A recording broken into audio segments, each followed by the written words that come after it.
Hai guys, assalamualaikum warahmatullahi wabarakatuh. So welcome back to my video. Di video kali ini aku bakal cerita tentang psikolinguistik. But first of all, let me introduce myself. Namaku Tripuji Lestari, NIM F2A019020. Aku bagian dari Sastra Inggris Universitas Muhammadiyah Semarang. Nah, video kali ini dibuat dengan tujuan untuk memenuhi tugas akhir dari mata kuliah psikolinguistik.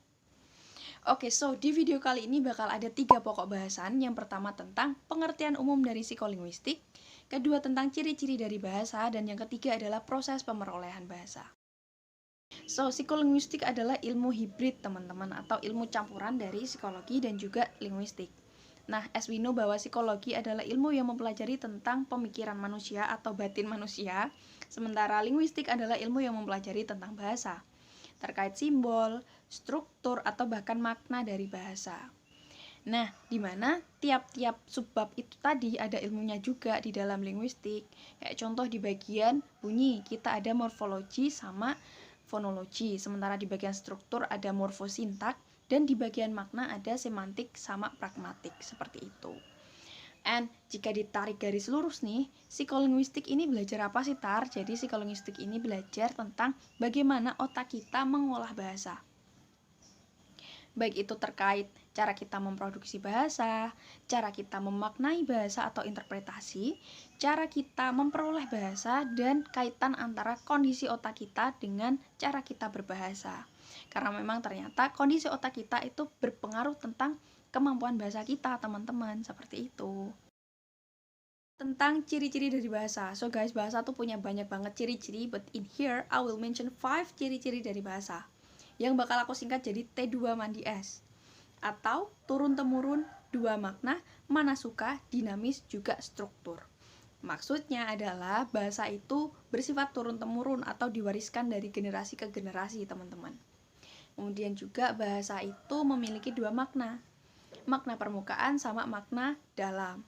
Artinya bahasa itu tidak bisa kita artikan secara mentah, karena memang makna dari bahasa itu dipengaruhi oleh konteks dan juga situasi kondisi saat dituturkan.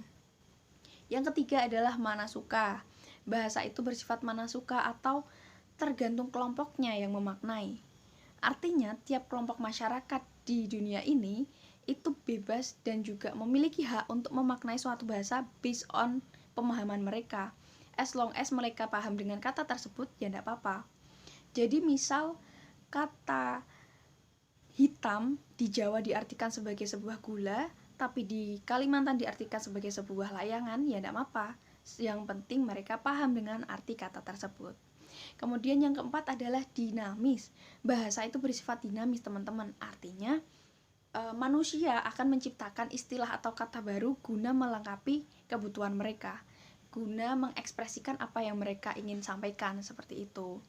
Yang mana kaitannya nih dengan sifat bahasa yang dinamis ini, inilah yang menyebabkan kenapa banyak sekali kata dalam bahasa Inggris yang punya banyak makna. Artinya satu kata maknanya banyak, atau satu ekspresi tapi punya kata banyak. Contohnya adalah kata cinta.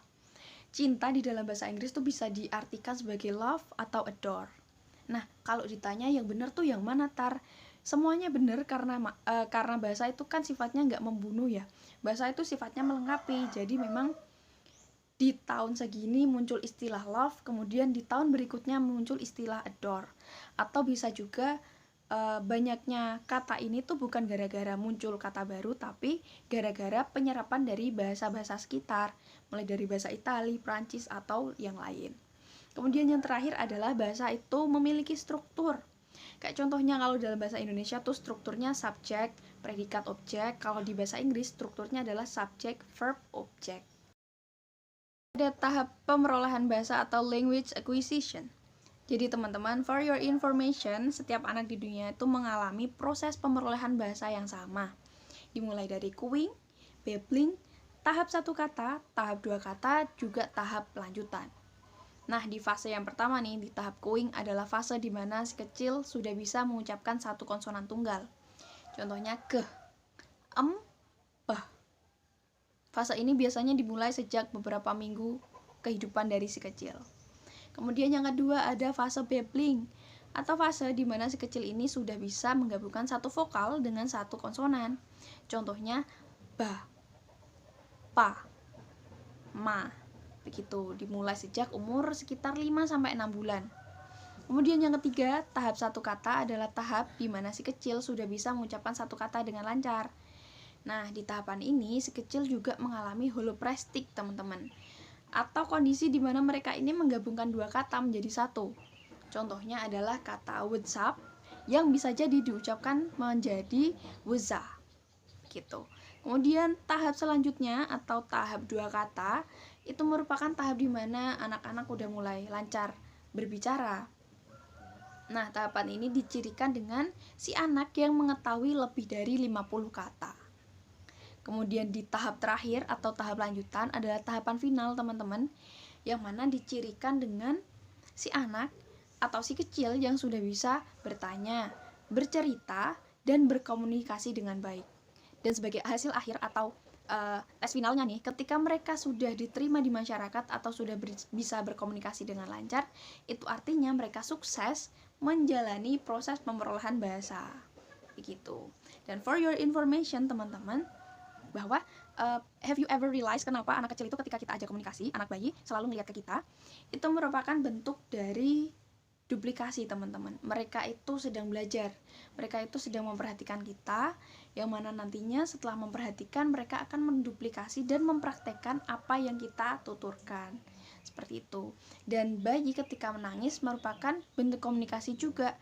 Jadi sebelum mereka mengalami proses pemerolehan bahasa ini, mereka menggunakan tangisan sebagai sinyal atau tanda ketika mereka lapar atau ketika mereka merasa tidak nyaman. Yang pertama tentang ponakan saya yang berusia 5 tahun. Dia ini suka dinosaurus. Dia ini saking sukanya baju, mainan, video game, dan stiker-stikernya itu semuanya tentang dinosaurus.